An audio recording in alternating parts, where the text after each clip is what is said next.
The Lives of the Saints by Father Alban Butler, August 27th, St. Hugh of Lincoln, Martyr. He was a Christian child, 11 years old, who was spit upon and scourged, had his nose and upper lip cut off, and some of his upper teeth broken out, and was at length crucified and pierced in the side with a spear by one Joppin and certain other Jews in that city, out of hatred to Christ, on Friday the 27th of August, 1255. By an order of King Henry III and his Parliament assembled at Reading, Joppin, who confessed the whole crime, and the rest of the murderers, were condemned to be tied by the heels to young horses and dragged to death and afterward hung on gibbets.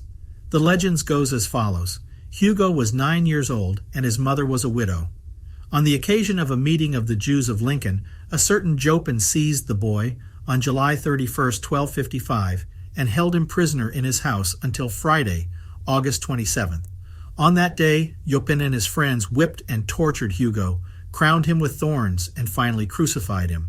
They then tried to bury the corpse, but as the earth would not cover it no matter how hard they tried, they finally threw it into a well. Hugo's schoolmates accused the Jews, and 92 of them were arrested along with Joppin. It is said that Joppin confessed his crime, denounced his accomplices, and affirmed, something absolutely false, that the Jews were in the habit of crucifying a Christian child once a year.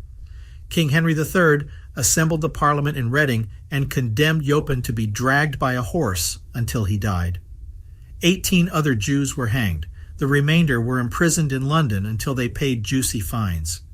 The release is generally attributed to the kindness of the Franciscans, who interceded for them, but Matthew Paris claims that the Jews bribed the friars to intercede. At the moment when Hugo's corpse was discovered in the well, a blind woman touched it, invoked the martyr, and recovered her sight. Other miracles followed. Then the chapter of Lincoln transferred in solemn procession the relics from the parish church to a niche near the tomb of Grosseteste.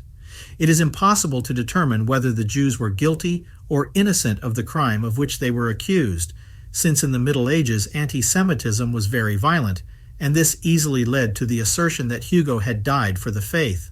Chaucer relates the legend of St. Hugo in Prioress's tale. Both this saint and St. William of Norwich were the subject of many medieval ballads. Not many years ago, a pathetic song about St. William was still sung in the countryside with a pleasant and simple rhythm.